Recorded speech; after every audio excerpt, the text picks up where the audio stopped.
Students, फिर chemistry का एक टॉपिक आपसे मैं को रासायनिक अभिक्रियाएं और समीकरण ले रहे हैं। आपसे मैं कह रहा हूँ बहुत इजी टॉपिक है, अक्सर इसके क्वेश्चंस आते हैं। स्टूडेंट को थोड़ा सा प्रॉब्लम आती है कि सर हम कैसे पहचानेंगे डिस्प्लेसमेंट रिएक्शन क्या होती है, डबल डिस्प्लेसमेंट रिएक्शन क्या होती है, कॉम्बिनेशन रिएक्शन क्या होती है, डीकम्पोजिशन रिएक्शन क्या होती है, भैया हम कैसे बोलो इक्वेशन को बैलेंस करना सीखेंगे। तो सारा मैं आपको सिखा रहा हूँ, अभी हम सीख जाएंगे। बोलो अच्छे से फंडा आपका क्लियर हो जाएगा। क्लियर? तो हम टॉपिक पढ़ने जा रहे हैं रासायनिक अभिक्रिया और समीकरण, केमिकल रिएक्शंस आपसे मैं करूँ एंड बोलो इक्वेशंस। ओके, केमिस्ट्री के अंदर क्या टॉपिक सीख रहे हैं हम? बोलो, मैंने कहा रासायनिक अभिक्रियाएं, बात समझ में, और समीकरण। क्लियर? तो सबसे पहले हम क्या सीखते हैं? टाइप्स ऑफ, मैंने कहा केमिकल रिएक्शंस। ठीक है, रासायनिक अभिक्रिया आपसे मैं करूं के प्रकार। बेसिकली 4 ऐसे टाइप है जिसका फंडा आपका क्लियर होना चाहिए। नंबर 1 मैंने कहा संयोजन अभिक्रिया, संयोजन अभिक्रिया। ठीक है, बोले तो कॉम्बिनेशन रिएक्शन, कॉम्बिनेशन आपसे मैं कह रहा हूं रिएक्शन। ठीक है। नंबर 2 आपसे मैं कह रहा हूं वियोजन अभिक्रिया, बोलो वियोजन या विघटन आपसे मैं कह रहा हूं अभिक्रिया, कोई भी नाम मिले बोलो, आपसे इंग्लिश में बोलते हैं डी कंपोजिशन, आपसे मैं कह रहा हूं रिएक्शन। ठीक है। इसी तरह से नंबर 3 मैंने कहा विस्थापन, आपसे मैं करूं अभिक्रिया, विस्थापन अभिक्रिया। विस्थापन अभिक्रिया का मतलब आपसे मैं डिस्प्लेसमेंट, डिस्प्लेसमेंट आपसे मैं कह रहा हूं रिएक्शन। ओके, इसी तरह से मैंने कहा बोलो आपसे नंबर 4 द्विविस्थापन अभिक्रिया। ठीक है, द्विविस्थापन अभिक्रिया, डबल डिस्प्लेसमेंट। ठीक है, बोलो आपसे मैं करूं डबल, बोलो डबल डिस्प्लेसमेंट आपसे मैं कह रहा हूं रिएक्शन। ठीक है, डबल डिस्प्लेसमेंट रिएक्शन। होता क्या है कि स्टूडेंट ज़्यादातर इनको रट लेते हैं, स्पेशली वेरी इंपॉर्टेंट। अच्छे से लॉजिक क्लियर करता हूं, 1% याद करने की जरूरत नहीं है। एक बार मैंने आपको चारों समझा दी है, आप कभी भी आपसे गलती नहीं होगी। 1 बाय 1 सीखते हैं। बोलो पहला है आपसे मैं कह रहा हूं, मैंने कहा संयोजन अभिक्रिया। ठीक है, तो संयोजन अभिक्रिया मतलब कॉम्बिनेशन, नाम में ही अर्थ छिपा है। बोलो कॉम्बिनेशन, मैंने कहा बोलो रिएक्शन। ठीक है, सीधी सी बात है, ए और बी मिलकर के ए बी बना है, या मैं आपसे कहूँ ए बी सी मिलकर के ए बी सी बना है, उसी को हम कॉम्बिनेशन रिएक्शन कहते हैं। कितने भी एग्जाम्पल लिख सकते हैं। C+O2 से CO2 बने, कॉम्बिनेशन का एग्जाम्पल। N2+3H2 से बोलो 2NH3 बने, कॉम्बिनेशन का एग्जाम्पल। S+O2 से SO2 बने, कॉम्बिनेशन का एग्जाम्पल। SO2+O2 से SO3 बने, बोलो कॉम्बिनेशन का एग्जाम्पल। मतलब आपसे मैं कह रहा हूँ हर वो एग्जाम्पल जिसमें चीज़ें मिलकर कुछ बड़ा बनता हो, वो कॉम्बिनेशन रिएक्शन का एग्जाम्पल होगा। बात समझ में आए? बोलो आपसे मैं कह रहा हूँ। तो मेरे कहने का मतलब है इसी की जस्ट उल्टी अभिक्रिया होती है जिसका नाम होता है बोलो विघटन, आपसे मैं करूँ, या वियोजन आपसे मैं कहूँ अभिक्रिया। ठीक है, बोलो मैंने कहा कोई दिक्कत नहीं इसमें, बाप से मैं करूँ ए बी से बोलो क्या हो वापस, बोलो मैंने कहा ए और बी बन जाए। बात समझ ना, जैसे एग्जाम्पल मैंने कहा CaCO3 है, बोलो आपसे CaO+CO2।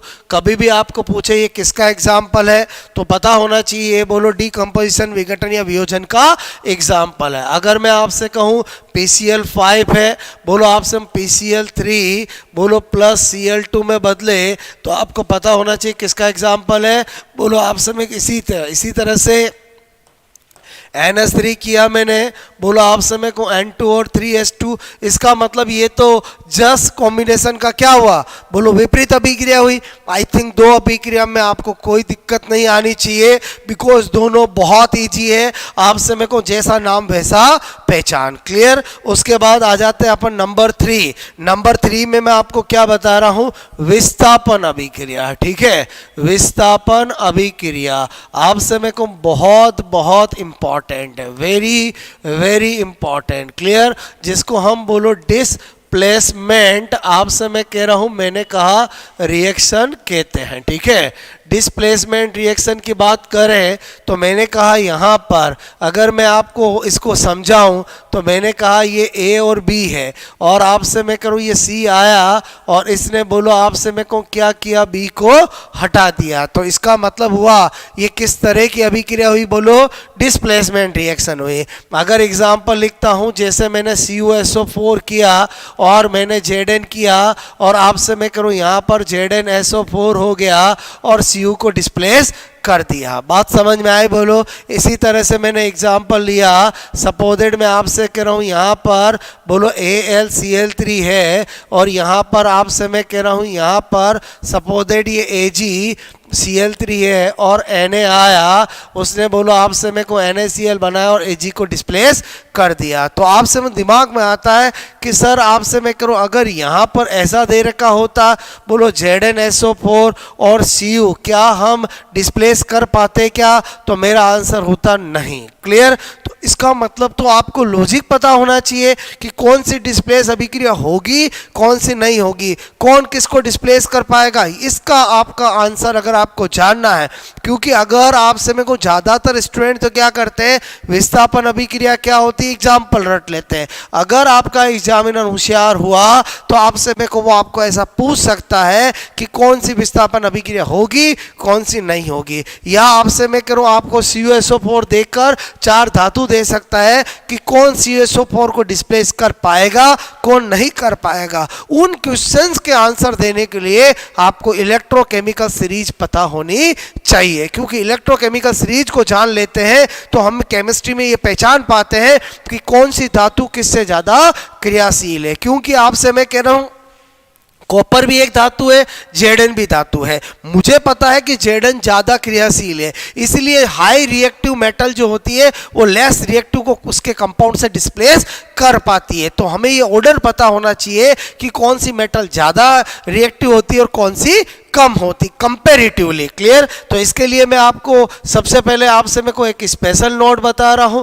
और मैंने कहा स्पेशल नोट क्या, बोलो इलेक्ट्रो, मैंने कहा केमिकल सीरीज, आपसे मैं करूं इसका फंडा बता रहा हूं। क्लियर। क्योंकि ये जब आप जान जाओगे विद्युत रासायनिक श्रेणी, क्लियर, बोलो मैंने कहा विद्युत रासायनिक श्रेणी, तो आपका फंडा बिल्कुल क्लियर हो जाएगा कि आपको डिस्प्लेसमेंट रिएक्शन से रिलेटेड कभी भी कैसा भी एग्जाम में आ जाए, बोलो आपका गलत नहीं होगा। तो पहले मैं आपको एक ऑर्डर लिखता हूं, मैंने लिखा लिथियम, ठीक है, पोटेशियम, बोलो बेरियम, आपसे मैं कह रहा हूं, ठीक है, कैल्शियम, सोडियम, बोलो आपसे मैं कहूं मैग्नीशियम, एल्यूमिनियम, ठीक है,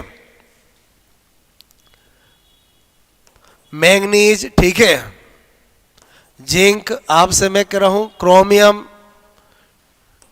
आयरन, कैडमियम, ठीक है, निकेल, आपसे मैं कह रहा हूं, मैंने कहा Sn, बोलो आपसे मैं कह रहा हूं, ठीक है, फिर मैंने यहां पर लिखा, बोलो आपसे मैं कह रहा हूं यहां पर, ठीक है, मैंने लिखा कॉपर, ठीक है, यहां पर आपसे मैं कह रहा हूं Hg, ठीक है, Ag, आपसे मैं कह रहा हूं यहां पर बोलो प्लेटिनम और Au, ठीक है, ये मैंने मेटल्स लिखी है। अब आपसे मैं कह रहा हूँ जब मैं इधर से इधर जाता हूँ तो मैंने कहा यहाँ पर बोलो क्रियाशीलता, ठीक है, क्रियाशीलता मतलब रिएक्टिविटी, ठीक है, रिएक्टिविटी क्या होती है आपसे मैं कह रहा हूं, मैंने कहा डिक्रीज होती है। इसका मतलब इस श्रेणी के अंदर बोलो आपसे में जो ऊपर वाली मेटल्स है वो नीचे वाले को उसके विलयन से डिस्प्लेस कर सकती है। इसका मतलब अभी अपन ने देखा था कि आपसे मैं करूं अगर मैं CuSO4 और Zn लेता हूं तब तो आपने देखा था बोलो ZnSO4 और Cu बोलो होगा, लेकिन अगर मैं ZnSO4 आपसे मैं कह रहा हूं और अगर मैं आपसे मैं कहूँ ZnSO4 और मैं अगर Ag भी ले लूं तो ये अभिक्रिया नहीं होगी, क्योंकि जो Zn है वो आपसे मैं कहूँ कॉपर से पहले आता है, तो बोलो Zn ज़्यादा क्रियाशील हुआ, इधर क्रियाशीलता घटती है तो वो डिस्प्लेस कर सकता है, और लेकिन आपसे मैं कहूँ ये Ag जो है वो तो नहीं कर पाएगा। इसका मतलब हुआ कि आपको ये थोड़ा सा इस सीरीज का ऑर्डर पता होना चाहिए कि बोलो आपसे पहले कौन बाद में कौन। ओके, तो मैंने कहा ये अगर याद होगा तो आपका काम हो जाएगा, एग्जामिनर कितना भी टफ क्वेश्चन दे दे उसका आंसर दे पाएगा। क्लियर? तो मेरे कहने का मतलब है कैसे याद रहेगी, तो इसके लिए मैं आपको थोड़ा सा एक कहानी स्टोरी के द्वारा सिखा रहा हूं। मैंने आपसे कहा कि आप में से जो भी आपसे मेरी वीडियो देख रहे हैं हो सकता है कुछ की शादी हो गई हो सकता है किसी की शादी अभी नहीं हुई हो, लेकिन एक बात सभी के लिए लागू होती है कि बारात में तो सभी गए होंगे। क्लियर? तो आपसे मैं करूं उसी थीम पर आपको बात बता रहा हूं कि आपने देखा होगा जब भी बारात लेकर दूल्हा दुल्हन के घर जाता है तो उस दिन तो कम से कम बोलो घोड़ी पर बेटा बेटा दूल्हा मुस्कुराता है, बाद में बोलो उसके साथ क्या होगा वो बात की बात है। तो मेरे कहने का मतलब उस दिन तो कम से कम वो मजे से आता है, मुस्कुराता हुआ आता है। क्लियर? और जैसे ही वो दुल्हन के घर के पास पहुंचता है तो वो क्या उसकी नजरें कहाँ जाती है, हाथ से मेरे को ऊपर की तरफ जाती है ताकि दुल्हन का आपका उसकी सनम का एक बार दीदार हो जाए और वो उस पर फूलों की माल बोलो फूल डाले। क्लियर? तो आपसे मेरे को ये एक ट्रेंड है जो ट्रेडिशनल है, जो बहुत सालों से चला आ रहा है। तो मैं जो ट्रिक बता रहा हूं उसमें दो पार्ट को जोड़ रहा हूं, एक ट्रेडिशनल चीज को जोड़ रहा हूं और एक आजकल जो हम अखबारों में खबरें पढ़ते हैं उसको जोड़ रहा हूं। क्लियर? देखना आपको क्या बता रहा हूं। मैंने कहा यहां पर बोलो और बारात भी मैं किसकी लेके आ रहा हूं, बोलो आपसे मैं कहूं लड़कियों का प्रिय कान्हा कृष्ण भगवान की लेके आ रहा हूं। क्लियर? क्योंकि आपसे मैं करूं लड़कियों को उससे ज्यादा प्यार करने वाला कोई होता नहीं है। तो मैंने कहा लेकर आपसे मैं करूं लेकर बारात, ठीक है, बारात मैंने कहा कान्हा, ठीक है, कान्हा बोलो मजे से आला। क्लियर? क्या बोला मैंने? लेके बारात कान्हा मजे से आला। फिर मन जो करे बोलो आपसे मैं कहूँ फेंक दे, बोलो फेंक दे निगाहें, बोलो आपसे मैं कहूँ निगाहें, बोलो निगाहें, बोलो सनम को, आपसे मैं कहूँ सनम को प्यार भरी, प्यार आपसे मैं कहूँ भरी। ओके, आपसे मैं कहूँ ये तो मैंने कहा एक आपको ट्रेडिशनल बताया कि लेके बारात कान्हा मजे से आला मन जो करे फेंक दे निगाहे सनम को प्यार भरे। आपसे मैं कहूँ दूल्हा दुल्हन के घर पहुँचता है और उसको पता चलता है कि बोलो क्या हो गया, छापा, लड़की भाग गई। अक्सर अखबारों में पढ़ते हो आज के टाइम में कि दूल्हा दुल्हन के घर पहुँचता है और दुल्हन क्या हो जाती है, भाग जाती है। तो मेरे जो यहाँ क्लाइमेक्स है वो है छापा। बोलो बात समझ में? छापा बड़ा काम का है। बोलो आप छापा के अंदर सी का मतलब बोलो कॉपर है, बोलो एच का मतलब Ag है, Hg है, एक का मतलब Ag है, P का मतलब प्लेटिनम है और एक का मतलब Au है। और ये जो छापा वाली धातुएं होती है ये बहुत कम क्रियाशील होती है। क्लियर? तो मेरे कहने का मतलब मैंने क्या लॉजिक बताया, लेके बारात कान्हा मजे से आला मन जो करे फेंक दे निगाहे सनम को प्यार भरी, छापा लड़की भाग गई। क्लियर? तो मेरे कहने का मतलब ले से क्या हो गया लिथियम, कर से क्या हो गया पोटेशियम, बारात से क्या हो गया बेरियम, कान्हा कैल्शियम सोडियम, मजे का मतलब मैग्नीशियम, आला का मतलब एल्यूमिनियम, मन का मतलब मैंगनीज, जो का मतलब जिंक, करे का मतलब क्रोमियम, फे यानी बोलो आयरन, आप कह दे यानी कैडमियम, निगाह या निकल, सनम यानी एसन और प्यार भरी मतलब टीबी, और छापा मतलब लड़की भाग गई, छापा का मतलब सी का मतलब कॉपर, एच का मतलब एजी, ए का मतलब एजी, पी का मतलब प्लेटिनम और ए का मतलब एयू। क्लियर? यहां पर अभी मैं आपको डिस्प्लेसमेंट बोलो का लॉजिक सिखा रहा हूं, बाकी इलेक्ट्रोकेमिकल सीरीज अपने आप में इतनी इंपॉर्टेंट है कि इससे हम बोलो कितने भी कॉन्सेप्ट निकाल सकते हैं। क्लियर?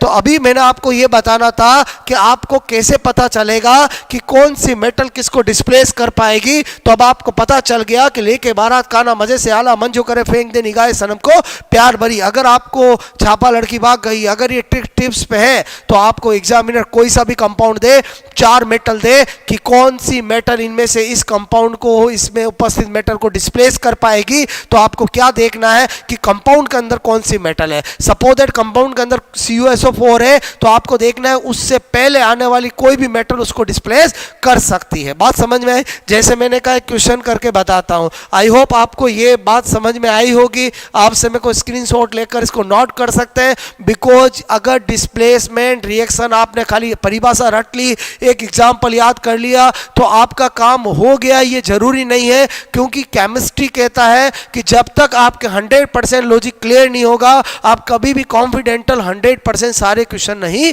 कर सकते। इसलिए मैं हमेशा लॉजिक की बात करता हूं, जिसका फंडा लॉजिक जितना ज्यादा क्लियर होगा वो उतना ही कॉन्फिडेंटल होकर सभी टाइप के क्वेश्चन कर पाएगा। क्लियर?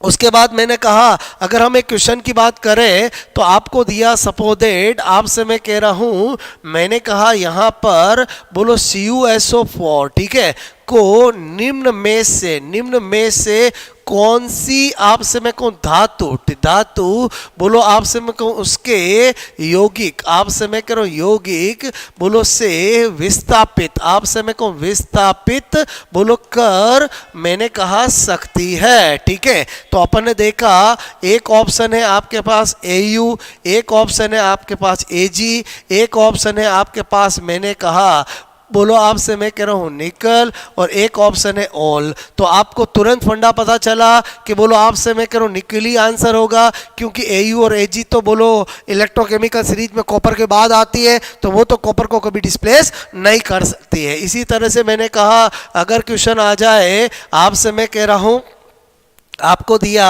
FeSO4, आपसे मैं Fe को बोलो कौन सी आपसे मैं कौन धातु डिस्प्लेस, आपसे मैं कौन डिस्प्लेस बोलो विस्थापित कर सकती है। क्लियर? तो मैंने कहा आपको यहां पर ऑप्शन आपसे मैं करूं ABCD।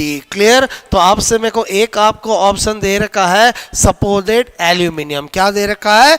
एल्यूमिनियम। मेरी बात को समझना, एक आपको दे रखा है सपोजेट, मैं आपसे कह रहा हूं बोलो कैडमियम। ठीक है? बोलो आपसे मैं को एक ऑप्शन दे रखा है आपको मैंने कहा बोलो ऑप्शन सोडियम, और एक दे रखा है बोलो A और C बहुत। क्लियर? तो अगेन आपको पता होना चाहिए कि बोलो अगर आयरन का सोचे तो लेकर बारात खाना मजे से आला, मन जो करे फेंक दे। बात समझ में है? यानी आपको पता चला कि जो आपसे में को कैडमियम है वो आयरन के बाद आती है, इसलिए कैडमियम की हिम्मत नहीं है कि उसको डिस्प्लेस कर पाए। इसलिए आपसे मैं कहूं यहां पर बोलो मैंने कहा बोलो कौन डिस्प्लेस कर पाएगी? एल्यूमिनियम और सोडियम, जो कि उससे पहले आती है, वो दोनों डिस्प्लेस कर पाएगी। आई होप आपको मेरी बात समझ में आई होगी कि एक्चुअली डिस्प्लेसमेंट रिएक्शन क्या होती है और क्या उसकी कंडीशन होती है, कौन किसको डिस्प्लेस कर सकता है, कौन सी डिस्प्लेसमेंट रिएक्शन कभी नहीं हो सकती। एक सिंपल सी ट्रिक मैंने आपको बताई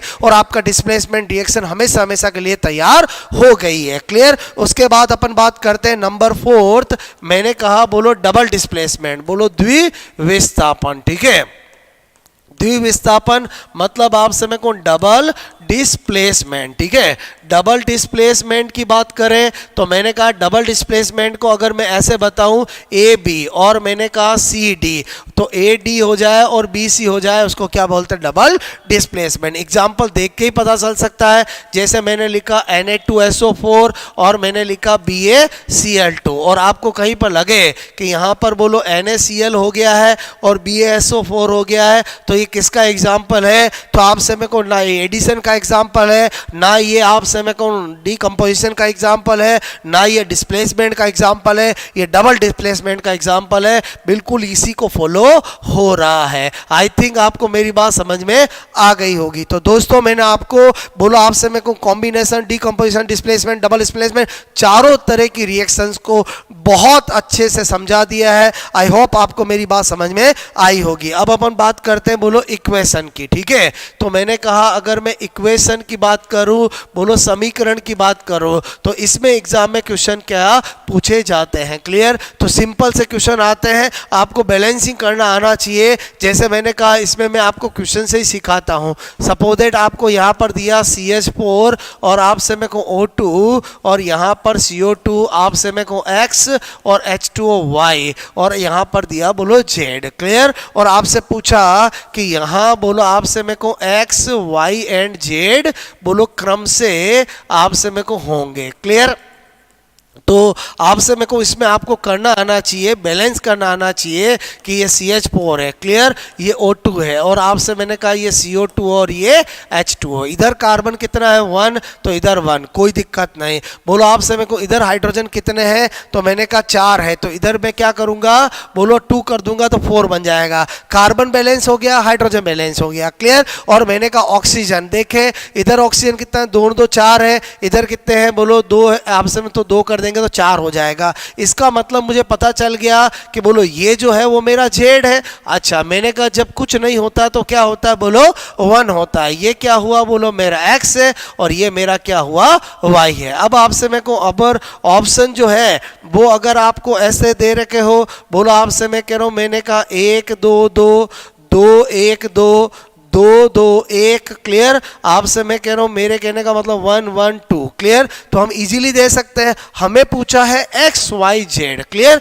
तो मैंने देखा X क्या है 1, क्लियर, तो ये मुझे मिल गया 1। इसका मतलब ये 2 तो हो ही नहीं सकते। फिर मैंने देखा बोला आपसे मैं करूँ ये X, ये Y और ये Z, क्लियर। तो मैंने कहा आपसे Y कितना है 2, तो आपसे मैं कहूँ 2 और Z भी कितना है 2, तो आंसर मेरा क्या हो जाएगा A हो जाएगा। मतलब ऐसे जब भी एग्जाम में क्वेश्चन आते हैं उसमें आपसे मैं कहूँ आपका कॉमन सेंस, एक सिंपल सी चीज कि जो इधर है उतना का उतना इधर होना चाहिए। ये अगर आपको बैलेंस करना आ गया तो ऐसे क्वेश्चन आप इजीली कर सकते हो। अगेन आपसे मैं को क्वेश्चन से सिखा रहा हूं। क्वेश्चन नंबर 2 मैंने कहा आपको दिया जाए, सपोज दैट मैंने कहा यहां पर बोलो आपसे मैं कह रहा हूं C2 बोलो H आपसे 4, ठीक है, और एक दिया O2 और एक दिया CO2 और एक दिया H2 और मैंने कहा यहाँ X बोलो Y और Z, ठीक है, बोलो क्रम से आपसे मैं को होंगे, क्लियर। तो आपको ये देखना जरूरी है पूछा क्या है, बात समझ ना।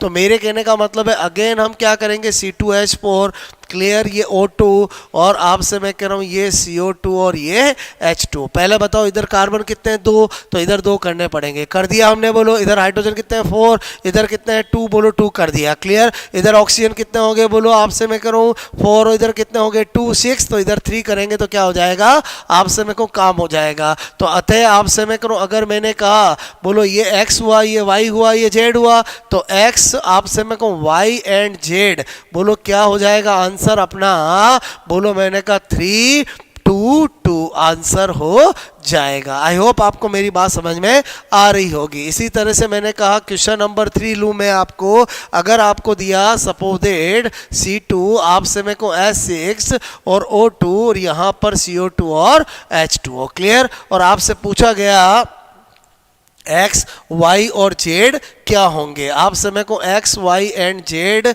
बोलो आपसे मैं कह रहा हूँ, ठीक है, का योग आपसे मैं होगा, ऐसा भी कभी पूछ लेते हैं, कोई दिक्कत नहीं। बोलो जब हम X Y Z निकालेंगे तो जो पूछेंगे वो बता देंगे, बात समझ में आए, ओके। तो मैंने कहा ये C2H6 है, ये O2 है, आपसे मैं कहूँ ये CO2 है और ये H2 है, क्लियर। यहाँ पर आपसे मैं करूँ कार्बन कितने हैं 2 है, तो हमने कर दिया कार्बन 2। यहाँ पर आपसे हाइड्रोजन कितने हैं 6 है, तो यहाँ पर कितना कितना बोलो मैंने कर दिया 6 कर दिया। ऑक्सीजन मैंने देखा 4 और 3 7 है, तो यहाँ पर बोलो 7 डिवाइड बाई 2 कर दूंगा तो अपने आप भी बोलो 7 हो जाएगा। क्लियर? तो ये मेरा x है, ये मेरा y है, ये मेरा z है। क्लियर? तो मैंने क्या देखा कि बोलो x जो है वो 3.5 मोल है। क्लियर? बोलो y है वो कितना है, बोलो 2 है, और मैंने देखा z है वो कितना 3 है। तो मुझे तीनों का सम पूछा है, तो बोलो मेरा क्या हो जाएगा 8.5 मोल हो जाएगा। आई होप आपको मेरी बात समझ में आई होगी। ऑप्शन आपको 5.5 मोल पूछा, बोलो ऑप्शन मिल सकता है, बोलो मिल सकता है, आपको 6.5 मिल सकता है, आपको 7.5 मिल सकता है, आपको 8.5 मिल सकता है। आई होप आपको मेरी बात समझ में आई होगी। दोस्तों मैंने आपको फिर अगेन एक रैपिड फास्ट तरीके से अभिक्रियाओं के बोलो आपसे मेरे को रासायनिक अभिक्रियाएं और समीकरण वाला जो टॉपिक है वो स्टडी करा दिया। आपसे मैं करूं, मैं बिना एक सेकंड टाइम वेस्ट किए हुए आपको रैपिड फास्ट तरीके से बोलो इसलिए बताता हूं क्योंकि आपका टाइम बड़ा इंपॉर्टेंट है। कोई फालतू बात नहीं करनी होती है, केवल और केवल मुझे आपको कंटेंट देने हैं जो आपके काम के हैं। आप 15 मिनट 20 मिनट 25 मिनट के अंदर इस लेक्चर को देखकर कॉन्फिडेंस ला सकते हो कि हाँ आपसे में को हमारा काम हो जाएगा। क्लियर? तो आज को आपको ये लेक्चर बोलो आपसे जरूर पसंद आया होगा, जरूर बताएं मुझे कमेंट्स द्वारा, और आपसे मैं करूँ इसी तरह से पढ़ते रहे, मस्त रहे। और एक बात हमेशा ध्यान रखें, अगर आप साइंस के स्टूडेंट हो तो आपसे मैं कहूँ जब तक आपके फंडे क्लियर नहीं है तो आपसे तब तक आपको कभी कॉन्फिडेंस नहीं आएगा। इसलिए मैं हमेशा अपनी स्टडी में चाहे बोलो कोई सा भी टॉपिक हो, मैं बात लॉजिक की करता हूं, बिकॉज जितने ज़्यादा लॉजिक फंडे आपके क्लियर होंगे उतने ही ज़्यादा आपकी अच्छी परफॉर्मेंस होगी। Okay, best of luck.